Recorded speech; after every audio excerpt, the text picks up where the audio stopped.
Good morning, bonjour. What a great day for Brampton. What a great day for us to be gathered here today.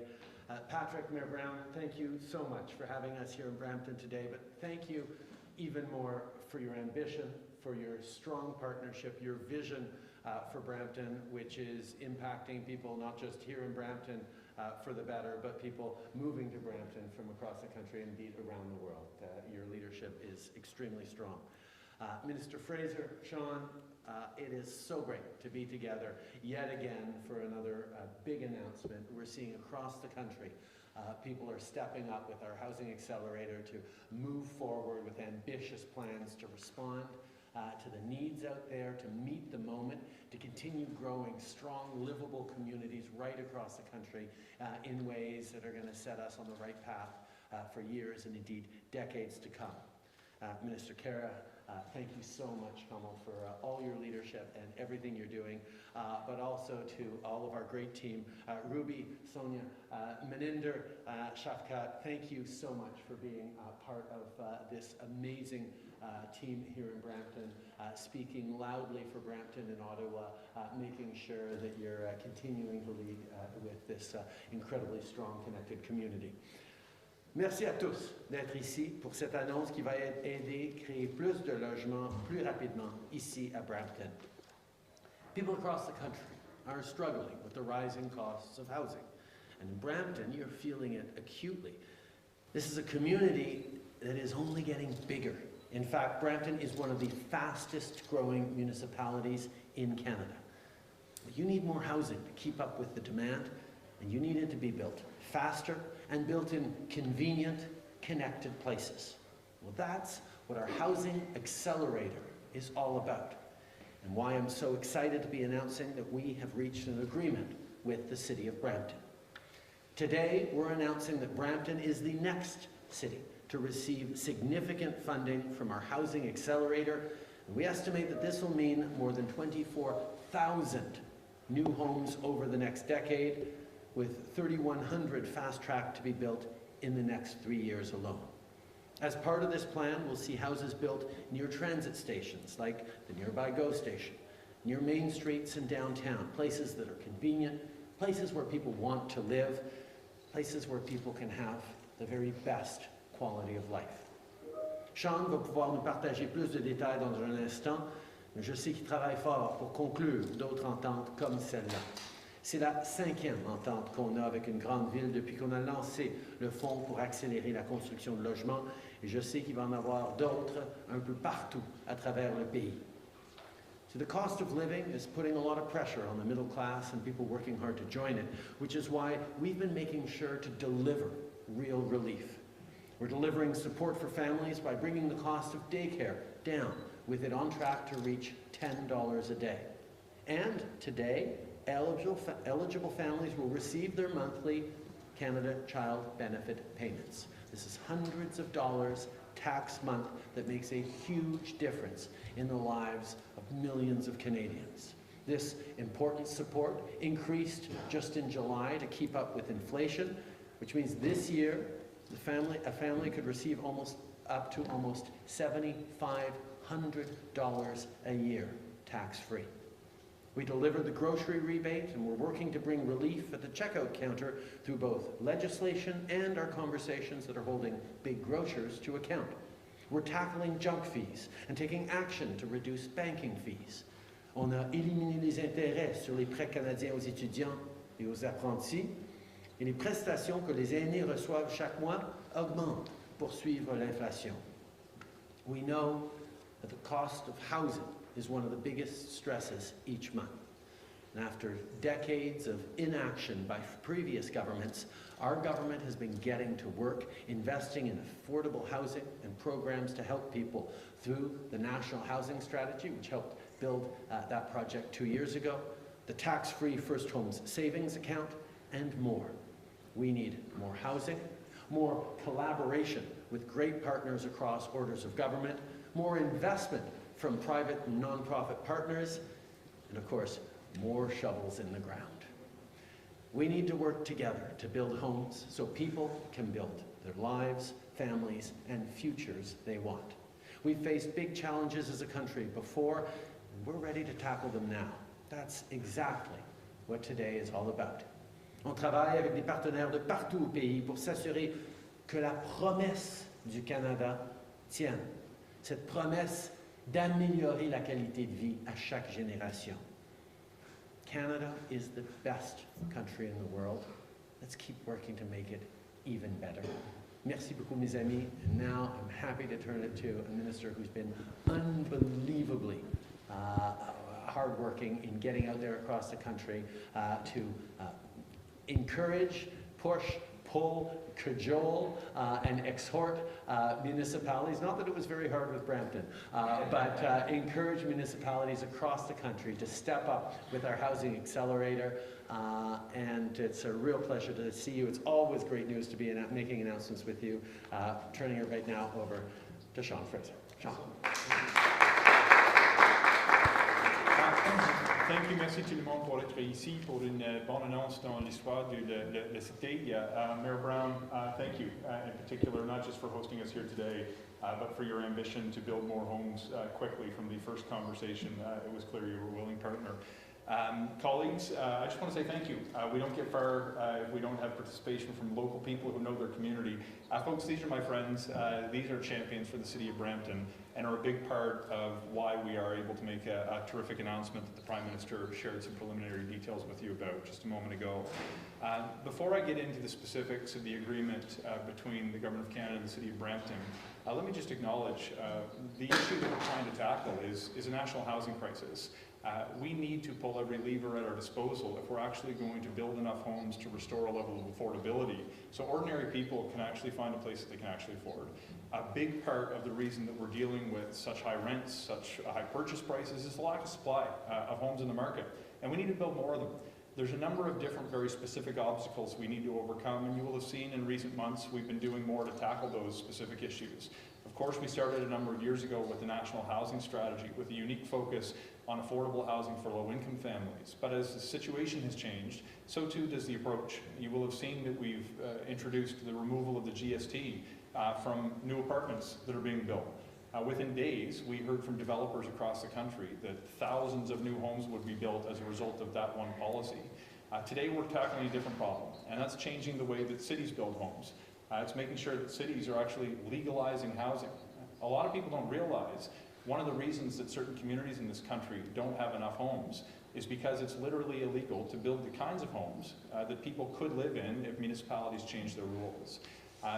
We have seen over the last number of weeks and months, the cities are lining up to tap into federal investments so they can permit housing developments more quickly, and so they can build more densely and connect people to the transit that they need, to the services that they need, and the economic opportunities that they need. One of the things that excites me is, like the GST, this new program is actually showing results early on. We've seen so far agreements with the City of London, the City of Vaughan, the City of Halifax. We've got a deal with the City of Hamilton. We're seeing movement where not just discussions are happening, but motions are being adopted to change zoning rules in places like Guelph and Kitchener and Calgary and Burlington. The early signs are very, very encouraging, and despite the enormity of the challenge, needing to build literally millions of homes, I have faith that we can get there if we all work together to do it. And that brings me to the story of the day, the City of Brampton. We are going to be investing $114 million to support Brampton's efforts over the next 3 years to build more than 3,150 homes and 24,000 over the next 10 years.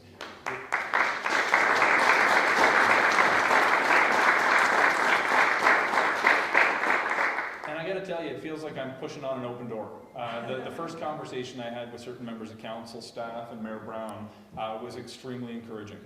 They submitted an ambitious application to the fund at the outset that focused on creating incentives for more affordable housing, that focused on building more densely, that focused on making sure that they were going to be building more homes near transit, that they were going to be implementing inclusionary zoning practices and reducing minimum parking requirements to build livable for communities for people who may not be able to afford a car or may not want to live in a community that requires it because they have access to working, functioning transit that's of high quality and reliable, that provides a high quality and reliable system.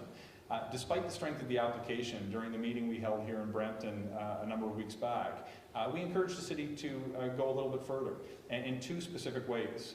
One was to permit, as of right, 4 units and 4 stories within walking distance of every transit station in this city. And another was to allow more flexibility to permit secondary residences, additional dwelling units on properties that do exist today. The answer that I received was, sure, let's work on doing that together. And that set the stage for us to be able to come here today. If I've got a message for other cities out there, there is additional federal money on the table. We believe that federal leadership and federal funding can help drive municipal change, but we need willing partners. We need you to say you're going to build homes near transit. We need you to say that you're going to create opportunities for students to connect to post-secondary institutions. We need you to say we're going to build homes that allow people to access the services and to access the job opportunities that their families rely on. I'll conclude with a final thought. We don't do this alone. We don't make board decisions in boardrooms in Ottawa. Things are happening in council chambers, they're happening with private developers, they're happening with nonprofits.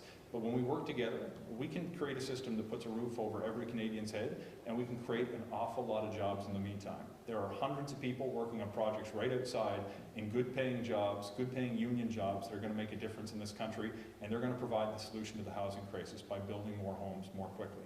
Thank you very much. With that, I'll pass the floor over to an excellent partner, Mayor Brown. Congratulations and welcome to the microphone.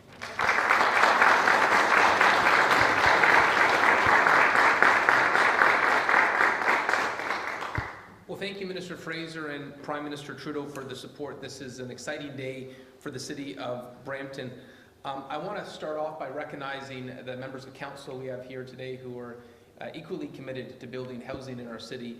First of all, we have our planning chair, Michael Paleschi, and the councillor for this area as well. We have Councillor Keenan, Councillor Brar, Councillor Power, our Deputy Mayor Harkirat Singh, Councillor Tour. Just all give us a wave, and thank you for the incredible support.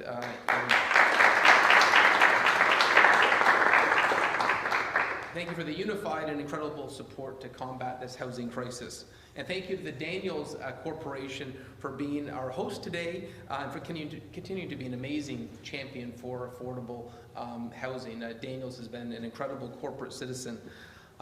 Building a modern, inclusive, world-class city takes creative approaches to building housing, and the city of Brampton is committed to that. I want to acknowledge Minister Fraser's approach to housing has been so refreshing. I've been in public service over a time when we've had 4 different prime ministers and numerous ministers of infrastructure and housing. I've never had a minister of housing reach out to us proactively and ask for a meeting about how they can help to build housing. When Minister Fraser came to Brampton, he didn't come to make an announcement. He came with a pad of paper and a pen to ask us questions about how we could build housing further. I was actually so pleasantly surprised that was the approach that you took. And he asked questions about whether it was flood mitigation that would help build more housing, where there are opportunities to expedite housing near transit. And so it's wonderful to have a collaborative federal partner that is helping the city of Brampton, because we are ambitious in our housing targets. We have signed the Ontario Municipal Housing Pledge, which is a target of creating 113,000 new residential units over the next 10 years. And our planning commissioner tells me we are on pace to hit it. It's not just making a commitment, but we're actually seeing the approvals and the permits that we're actually going to hit our provincial target.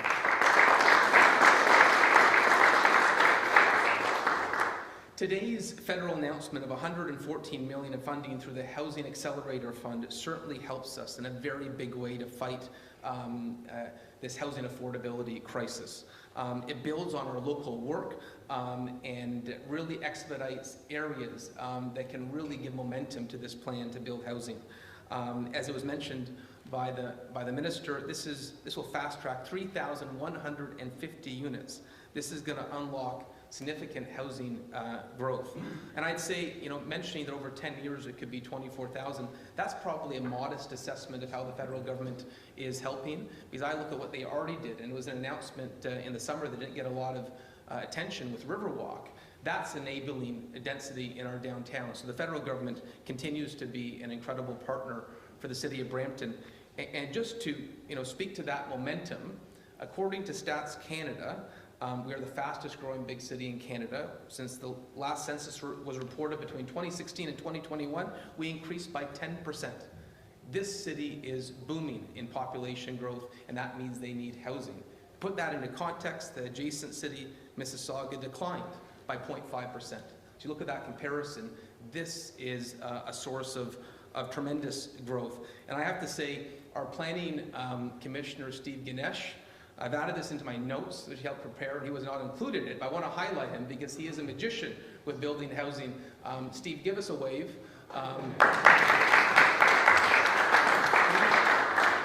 He is always looking at creative ways to cut red tape and make sure we can build housing faster. And in the last Build benchmark study, which actually ranks how much red tape there is in building housing across the GTHA, Brampton has gone from 12th fastest to 4th fastest, and he's got a mandate to get to number 1. Unfortunately, Milton is number 1 right now, but we're going to catch them, aren't we, Steve? And we're going to make sure this is the easiest place to build houses for Canadians. In Brampton, we are committed, absolutely committed to building the missing middle housing for younger generations. And that's, at the end of the day, this is about. There are too many families that can't afford housing. I can't even imagine what it's going to be like. You know, MP Maninder Sidhu and my children go to the same school, and my daughter is 2, my son is 4, and if we keep on doing things the same way, there's no way they can afford a home. Announcements like this are about changing the game, about actually looking at ways to create more housing, to create that housing competition that we need to, have competitive prices. So I want to really thank the federal government for this positive collaboration, for looking at ways that we can work together and be even more ambitious. The City of Brampton is committed to implementing as of right zoning for 4-story buildings within an 800-meter radius of our support corridors, and 4 dwelling units as a right on our residential lots along transit corridors. This is not only great for the environment and great for housing, but how nice is it to live in a community that you can simply walk to the transit station, you can walk across the street. Where we were today, literally, they can wake up and live within 1 minute walk to the GO train station.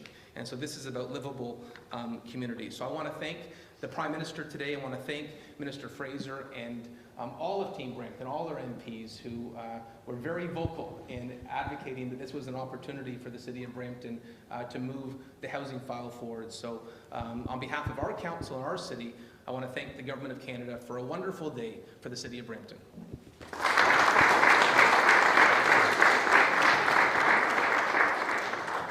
Well, thank you so much, Mayor Brown, for your kind words, the Prime Minister, and of course, all of our colleagues. This truly is a historic day for our city. I want to thank everyone for being here. But Mayor Brown, I do want to take a moment to acknowledge your steadfast leadership and commitment to our city and the work that what you do, because this is what true partnership really looks like. And I'd also like to take a moment also just to acknowledge my counterpart, Councillor Paletti, because as a chair of Planning and Development Committee, Councillor at the City of Brampton, for the leadership that you showcase with working with the council members and the federal government to bring real change to the zoning regulations to the City of Brampton so that will allow more homes to be built. I really want to take a moment just to thank you for your leadership in making that happen. We all know, I think there's one thing that we can all agree on, Brampton is a great place to live and call home. And I really want to thank everyone for being here for this wonderful announcements, because this is how we get things done. This is about collaboration, this is about leadership, and we're going to deliver more results for the City of Brampton. Thank you so much. Merci beaucoup. And I will turn it over to me. We'll now start with the question and answer period. The first question goes to Simon Dingley from the CBC. Good morning, Prime Minister. Welcome back to Southern Ontario. Sir, is there a divide in your caucus over how Canada should respond to the war in Gaza? Canadians hail from every corner of the world and are proud of being Canadian, but also proud of their links to home. And right now, Canadians of Muslim, Arab, and particularly Palestinian origin are extremely worried, as are Canadians of the Jewish faith, Canadians with ties to Israel. Everyone is hurt and hurting, everyone is grieving, everyone is scared of what this means right now in terms of whether you can send your kids to school safely or whether you're going to be harassed walking in the streets or shouted at on a university campus. And they're scared about what this might mean around the world, in the region, but elsewhere. People are worried, people are scared. And Canadians of all backgrounds who are represented in Parliament are reflecting the very real fears and concerns that everyone has. Our jobs as parliamentarians is, yes, to speak for our communities, speak for our constituents, speak for Canadians, and make sure everyone's fears are being heard and reflected upon and acted on. But our job is also as parliamentarians, even as we're representing people, to reassure people, to reassure everyone that this is Canada. And here, our differences must and will remain a source of strength. Being able to learn from each other, being able to hear each other in their moments of celebration, in their moments of pain, being able to respect each other. That's who we are as a nation. That's what we've done over the past decades, and indeed century and a half. So yeah, there are lots of different perspectives, but there are shared fears and concerns amongst all parliamentarians, and a commitment every single day to keep everyone safe here in Canada and everywhere around the world. Puis-je avoir un commentaire en français, s'il vous plaît? Les Canadiens tracent leur origine dans chaque coin de notre planète. C'est une de nos forces, mais ça veut dire aussi que quand il y a des événements terribles qui se passent, comme on est en train de voir au Proche-Orient, les Canadiens sont affectés. Les Canadiens musulmans, les Canadiens juifs, les Canadiens qui ont des familles dans la région, les Canadiens qui s'inquiètent sur l'avenir de leurs enfants avec un monde de plus en plus instable. Les gens ont peur, les gens sont fâchés, les gens sont inquiets. Et bien sûr, le rôle de parlementaire, c'est de refléter les préoccupations et les espoirs de leur communauté. Mais notre responsabilité, c'est aussi de s'écouter, de travailler ensemble et de veiller à ce qu'on se souvienne de qui on est en tant que Canadiens. On est des gens de respect, des gens d'ouverture, des gens d'empathie, de compassion. Oui, les gens sont en train d'avoir mal maintenant, mais on va continuer d'être là les uns pour les autres. C'est comme ça qu'on va passer à travers, en se rappelant de qui nous sommes tous. Sir, second question, deuxième question. What evidence are you waiting for to see in the hospital explosion in Gaza before you assign responsibility for that incident? Obviously, the hospital explosion was a terrible, terrible thing. We deplore the loss of civilian life, of innocence. We are working with our allies internationally to make sure that we can determine exactly what happened. The protection of civilian life, whether it's hostages being held by Hamas or civilians in Gaza or elsewhere, needs to be at the forefront of everything we do, not just in the region, but as an international community. And that is what our diplomatic efforts are focused on, whether we're speaking to the leaders of Israel or the Palestinian Authority, whether it's my conversations with President Sisi or the Crown Prince of the Kingdom of Saudi Arabia or any other leaders in the region, the King of Jordan. We are going to continue calling for peace and calling for the protection of all civilian lives. En français, s'il vous plaît. L'explosion dans l'hôpital était ahurissante. Et nous travaillons avec nos alliés pour déterminer exactement ce qui s'est passé. Mais la perte de vie de civils innocents est totalement inacceptable. C'est pour ça que nous travaillons à un niveau diplomatique avec tous nos alliés et tout le monde dans la région pour essayer de protéger la vie civile, d'essayer de protéger les gens qui sont les innocents dans Gaza. J'ai parlé au Premier ministre de l'Israël, au président Abbas de l'autorité palestinienne, j'ai parlé au roi de la Jordanie, au prince Salman Mohamed Ben Salman de l'Arabie Saoudite au président Al-Sisi d'Égypte.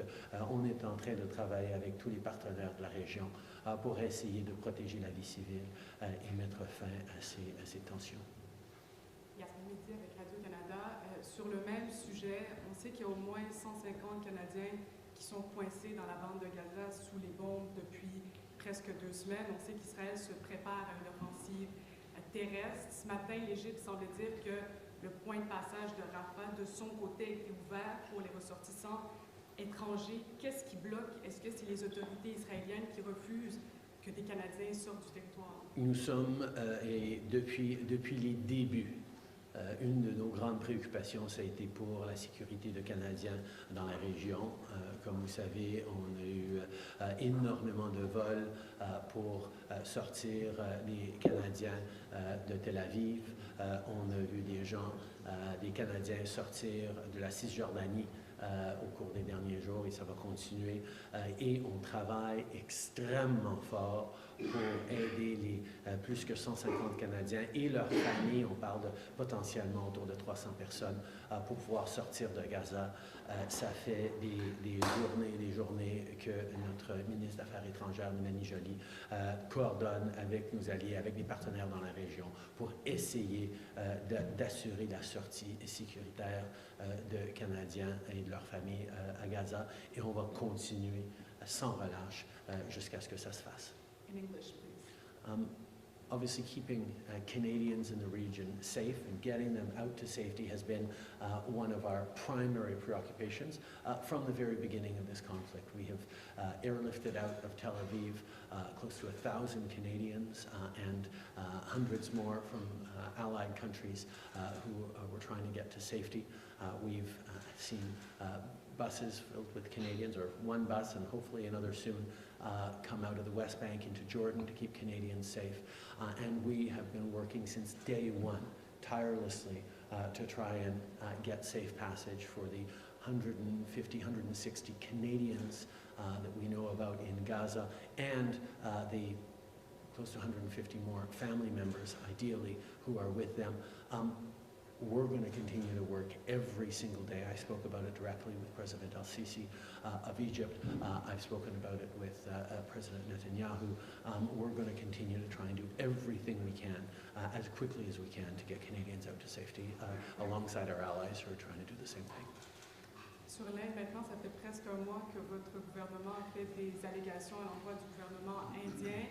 Il n'y a pas eu de preuves, il n'y a pas eu d'arrestation. Vous dites que vous ne voulez pas d'escalade, mais les tensions semblent s'intensifier. C'est quoi votre voie de sortie?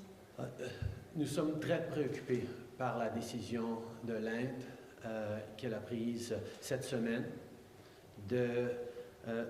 d'agir contrairement au droit international et de révoquer de façon unilatérale l'immunité diplomatique d'une quarantaine de Canadiens. Mettant de côté nos allégations sérieuses au niveau de la violation du droit international, avec notre annonce qu'on croit qu'il y a des raisons, qu'on croit qu'ils auraient pu participer au meurtre d'un Canadien en territoire canadien.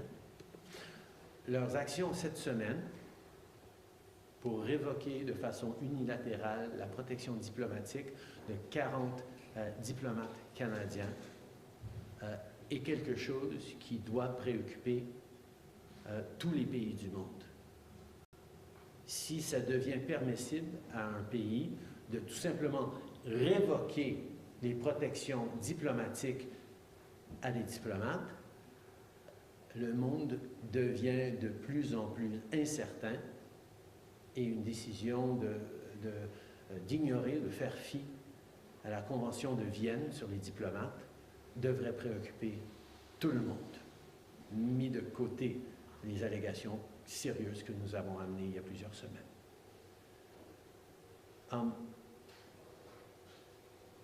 The actions that the government of India took this week are themselves contrary to international law. The government of India decided to unilaterally revoke the diplomatic immunity of 40 Canadian diplomats in India. This is a violation of the Vienna Convention governing diplomacy. This is them choosing to contravene a very fundamental principle of international law and diplomacy. It is something that all countries in the world should be very worried about. And this is putting aside the allegations we made of a serious violation of international law with the alleged killing of a Canadian citizen on Canadian soil that the Indian government could have been involved in. This is a matter, putting that aside, that all countries should be concerned about. The government of India decided to cancel, to revoke the diplomatic protections of 40 diplomats working in Canada. They're working in India. This is something that has far-reaching consequences for the diplomatic world that I know many, many countries are very worried about. But it also has very real impacts on the millions of people who travel back and forth between India. As students, as family members, for weddings, for businesses, for the growing trade ties between our countries. The Indian government is making it unbelievably difficult for life as usual to continue for millions of people in India and in Canada. And they're doing it by contravening a very basic principle of diplomacy. This is something that should concern everyone, but it's something that has me very concerned for the well-being and happiness of millions of Canadians who trace their origins to the Indian subcontinent. Good morning, Matt Hamidou, the Canadian Press. Israel's government has voted to destroy Hamas. Canada's own ambassador to the UN, Paul Gray, has also said that Hamas has to be destroyed. Is that the position of your own government? And if so, what support is Canada providing for that effort to be achieved beyond words? Hamas is a terrorist organization. They have been recognized as such for many, many years, if not decades, by the Canadian government. And they launched one of the most horrific terrorist attacks on civilians in history. Hamas's actions are absolutely indefensible. And Israel has the full right to defend itself in accordance with international law. This is why we call upon the return of all hostages immediately, and we call upon protection of civilian life in the region and around the world. Israel's government has not yet outlined its plans for Gaza if and when it reaches its goal to destroy Hamas. If Canada's policy for the region remains a two-state solution along the 1967 borders, what plan would Canada like to see for that region after Israel finishes its operations? We will of course continue to deal with things as they come up, and we will have those conversations when the time comes. But Canada remains firm and steadfast in our commitment to a two-state solution. The world and the region needs a peaceful, safe, prosperous, viable Palestinian state alongside a peaceful, prosperous, democratic, safe Israeli state, Israel. This is something that we have always called for. It is something we will continue to work for every day as we move forward. Last question. Hi, Graham Frisk from the Brampton Guardian of Mississauga News. A report this week from StatScan indicated that up to 43% of condos and to 21% of homes are owned by investors and corporations in Ontario. This province particularly pronounced in the GTA and communities like Brampton, the fast-growing communities like Brampton. So what's the government's plan to prevent that from happening again under taxpayer-funded programs like this? There are many factors that have gone into the housing crisis that people are facing right now, whether it's just the growth of our economy or the growth of our population, whether it's the success of our communities, or whether it's underinvestments by previous governments in housing over a very long time that requires us to step up in very, very strong ways right now. But we do know that one of the factors that is challenging for so many people is the commodification of housing, the fact that people are using homes and houses as an investment vehicle, particularly corporations using homes as an investment vehicle, rather than families using them as a place to live, to grow their lives, to build equity for their future. We have been working with partners and will continue to work, including with the Minister of Housing and the Finance Minister, to create conditions in which housings can and should be owned by people who are living in them and who want to build a strong future rather than corporations looking to improve their bottom lines. It's a work we have to do collaboratively. Federal, provincial, municipal governments have a role in it as well, but it is one that we're going to continue to do. My follow-ups for Mr. Fraser. Yes, of course, but thank you for asking a question about housing in this house. Go ahead, Sean. Yeah, Mr. Fraser, last week, Mississauga Mayor Bronnie Comrie used her strong mayor powers to reverse a decision to allow fourplexes. Now, you indicated earlier, previously, that that was a condition of receiving funding under the Accelerator Fund. How was that decision, or will that decision affect Mississauga's ability to apply for further funding under the program? So we, and I take it you may have seen this already. First of all, as a starting point, we want to make sure that we are rewarding the most ambitious cities in Canada and communities in Canada who are willing not just to do a little bit, not to do what they were going to do anyway, but to do more as a result of receiving federal funding. That's why we're in Brampton today. Mississauga obviously had some very strong pieces to its initial application, but we invited them to go further. Council debated a motion that would have allowed fourplexes, and it did not pass at the time. We sent a letter in response to them indicating that we're disappointed they were unwilling to take that next step, because Mississauga's housing crisis very quickly becomes Canada's housing crisis, given the volume of people who want to move to this part of the country. The drive till you qualify phenomenon is starting to reach my hometown, small town Nova Scotia, because so many people are jammed and unable to find a place that they can afford. We are going to demand that some of the fastest growing cities, some of the areas that are closest to the big urban centers in Canada, do even more than might be required in places like New Glasgow, Nova Scotia. We have not shut the door completely on Mississauga. We have told them, on the basis of the information that we were aware of as recently as yesterday, that we were not in a position to approve their application.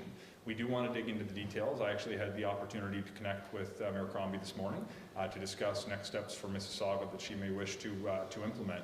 To the extent that Mississauga meets the ambition that other successful applicants have demonstrated, Mississauga should expect to be included as a successful recipient in the Housing Accelerator Fund.